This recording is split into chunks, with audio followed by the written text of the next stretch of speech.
வெற்றியும் வாய்ப்புகளும் தொடர தமிழும் தமிழகமும் தலை நிமிர மோடியின் கேரண்டி இருக்கு. பயம் எதற்கு?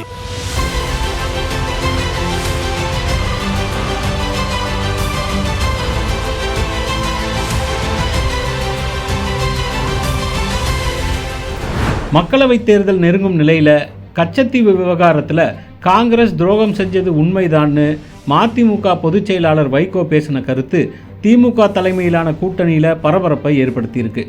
இதனால் திமுக கூட்டணியில் பங்காளிகளாக இருக்கிற காங்கிரஸ் மதிமுக இடையேயான மோதல் போக்கு மீண்டும் வெளிப்பட்டிருக்கு. திமுக கூட்டணியில் மதிமுக 2 சீட்டு கேட்ட நிலையில் விருதுநகர் தொகுதியில் போட்டியிட துரை வைகோ விருப்பம் தெரிவித்தார். ஆனால் இது 2ஐயும் நிராகரித்த திமுக திருச்சி தொகுதியை மட்டும் மதிமுகவுக்கு ஒதுக்குச்சு. ஆனால் திருச்சி தொகுதியை மதிமுகவுக்கு ஒதுக்குனதால் அமைச்சர்களான KN நேரு, அன்பில் மகேஷ் ஆகியோர் கோபமடைஞ்சதா தகவல் வெளியாச்சு. இந்த தகவலுக்கு ஏற்ற மாதிரி திருச்சியில் முதலமைச்சர் MK ஸ்டாலின் தலைமையில் நடந்த பிரச்சார கூட்டத்தில் துரை வைகோ பேசும்போது அமைச்சர் KN நேரு திட்டியது கோபத்தின் வெளிப்பாடாக பார்க்கப்பட்டுச்சு. அது மட்டும் இல்லாமல் துரை வைகோ வேட்புமனு தாக்கல் செஞ்சப்போ திருச்சியில் 2 அமைச்சர்களும் இருந்தும் அனாதையா வேட்புமனு தாக்கல் செஞ்சார்.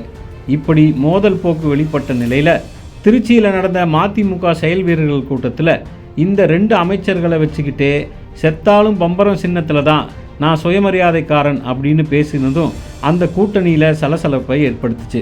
உதயசூரியன் சின்னத்தில் போட்டியிடுங்கன்னு திமுக தொடர்ந்து வலியுறுத்திய நிலையிலும் அதை ஏற்க மறுத்த மதிமுக பம்பரம் சின்னத்துக்காக உச்சநீதிமன்ற படி ஏறுச்சு. அங்கேயும் சாதகமான தீர்ப்பு கிடைக்காததால் வேறு வழி இல்லாமல் தேர்தல் ஆணையம் ஒதுக்கின தீப்பெட்டி சின்னத்தில் போட்டியிடுது. இப்போது அந்த தீப்பெட்டியை வச்சே கூட்டணிக்குள்ளே பற்ற வச்சிட்டியே பரட்ட அப்படிங்கிற மாதிரி ஒரு சம்பவத்தை வைகோ செஞ்சுருக்காரு. தென் சென்னை தொகுதியில் போட்டியிடும் திமுக வேட்பாளரான தமிழச்சி தங்கப்பாண்டியனை ஆதரித்து வைகோ வாக்கு சேகரிப்பில் ஈடுபட்டார். கூட்டம் முடிஞ்ச பிறகு செய்தியாளர்கள்கிட்ட பேசின வைகோ கச்சத்தீவு குறித்த கேள்விக்கு பதிலளித்தார். அப்போது கச்சத்தீவு விவகாரத்தில் காங்கிரஸ் துரோகம் செஞ்சிருச்சுன்னு ஆவேசமாக பேசினார். அது மட்டும் இல்லாமல் அந்த நேரத்தில் அனைத்து விதங்களிலும் காங்கிரஸ் தமிழ்நாட்டுக்கு துரோகம் தான் செஞ்சிச்சுன்னு சொன்னார். ஏற்கனவே திமுக அமைச்சர்களை மதிமுக கோபப்படுத்தி இருக்கும் நிலையில் வைகோவோட இந்த பேச்சு நிச்சயம் காங்கிரஸ் கட்சியை கோபப்படுத்தும்னு அரசியல் விமர்சகர்கள் கருத்து தெரிவிச்சிருக்காங்க. இப்போவே காங்கிரஸ் தலைவர்கள் சிலர் வைகோ மேலே கடும் அதிருப்தியில் இருப்பதா தகவல் வெளியாகியிருக்கு. தேர்தல் நெருங்கும் சமயத்தில் கச்சத்தீவு விவகாரத்தை அரசியல் கட்சிகள் கையில் எடுத்திருக்கும் நிலையில் வைகோவோட இந்த கருத்து பேசுபொருளாக மாறியிருக்கு. வைகோவின் இந்த பேச்சுக்கு திமுக என்ன சொல்ல போகுதுங்கிற எதிர்பார்ப்பும் தற்போது எழுந்திருக்கு.